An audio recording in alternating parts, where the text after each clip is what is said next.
Bonjour, ravi de vous retrouver pour l'œil de l'observateur. Aujourd'hui nous sommes sur le quai Antoine Ier et on a rendez-vous au Centre scientifique de Monaco pour vous faire découvrir un lieu plutôt surprenant.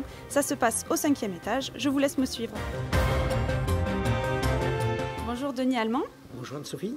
Donc vous êtes professeur et vous êtes le directeur du Centre scientifique de Monaco. Est-ce que vous pouvez nous expliquer qu'est-ce que c'est que cette structure? Le Centre scientifique de Monaco est l'agence de la recherche de la principauté de Monaco. Nous travaillons ici maintenant depuis 60 ans. Le centre a été créé en 1960 par le prince Régnier III. Pendant très longtemps, le centre a été spécialisé sur la recherche sur les écosystèmes coralliens, un problème de biologie marine. Mais depuis maintenant une dizaine d'années, le centre s'est agrandi à deux autres domaines de recherche, puisque nous possédons un département de biologie polaire que nous avons créé en 2010, qui étudie les populations de manchots. On suit 20 000 manchots.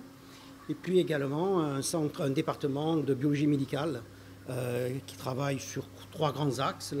La lutte contre le cancer en association avec la Fondation Flavière à Monaco. Les thérapies géniques associées pour les dystrophies musculaires et le microbiote intestinal. Donc le cœur de métier du centre scientifique, c'est le corail. Tout à fait. Nous travaillons là maintenant depuis plus de 30 ans sur le corail.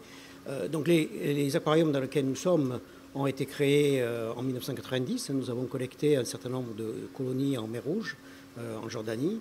Et depuis cette époque-là, nous cultivons ces colonies ici en milieu contrôlé, un milieu stable d'un point de vue lumière, d'un point de vue température, d'un point de vue nutrition. C'est en fait la collection la plus importante en milieu contrôlé au monde et la plus ancienne. Et ici, en fait, nous voyons ce qu'on appelle des microcolonies. Parce que ce que nous faisons ici, ce n'est pas de la culture pour de la culture, bien entendu. C'est de la culture pour produire des modèles de coraux pour la recherche fondamentale. Qu'est-ce que vous avez appris de plus surprenant par rapport à ce corail? Nous montrons ici plusieurs choses. D'abord, nous montrons que le corail est un animal, mais un animal très particulier, puisque c'est un animal qui vit en symbiose avec des algues. Donc en fait, c'est un animal qui a des propriétés d'animaux, mais aussi des propriétés d'algues. Il a évolué de ce sens-là. Et puis, nous étudions l'impact des changements climatiques sur ces espèces. Et là, nous venons, par exemple, de démontrer que le corail a quand même des capacités d'adaptation assez rapides à des modifications environnementales, ce qui laisse présager quand même peut-être un bon avenir pour les récifs coralliens qui sont pourtant très menacés actuellement.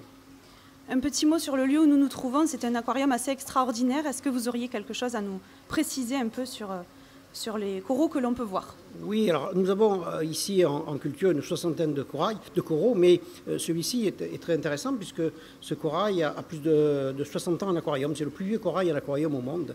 Il se trouvait dans l'aquarium de Jean Jaubert, un collègue de l'université de Nice, mon prédécesseur ici. Et tous les coraux que nous voyons comme ça au musée océanographique ou ici dans nos collections sont en fait des morceaux, des clones de ce corail-là.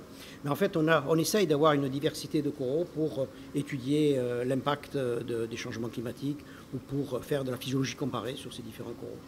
Vous avez reconstitué ici un écosystème assez particulier et il vous a fallu combien d'eau, par exemple, pour remplir ces bassins?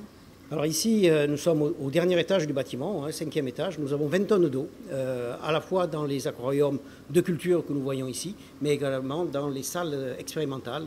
Nous avons 4 salles expérimentales, plus un aquarium d'eau tempérée et d'eau froide. C'est un lieu, on l'a dit, assez surprenant. Est-ce qu'il se visite? Et si on ne peut pas le visiter, comment on peut soutenir cette action en fait, du CSM? Non, c'est un centre de recherche, donc nos laboratoires ne se visitent pas, on n'est pas un aquarium. Ils se visitent exceptionnellement quand il y a les journées du patrimoine, une fois tous les 2 ans à peu près. Mais par contre, si vous êtes intéressé par nos travaux, vous pouvez adhérer à l'association des amis du centre scientifique en allant sur notre site web. Là, vous serez tenu au courant de nos activités, des conférences que nous organisons, et ça vous permettra d'aider à la recherche scientifique. Très bien, merci beaucoup de nous avoir reçus dans ce lieu. Je vous donne rendez-vous pour un prochain rendez-vous de l'œil de l'observateur très bientôt et en attendant, gardez l'œil.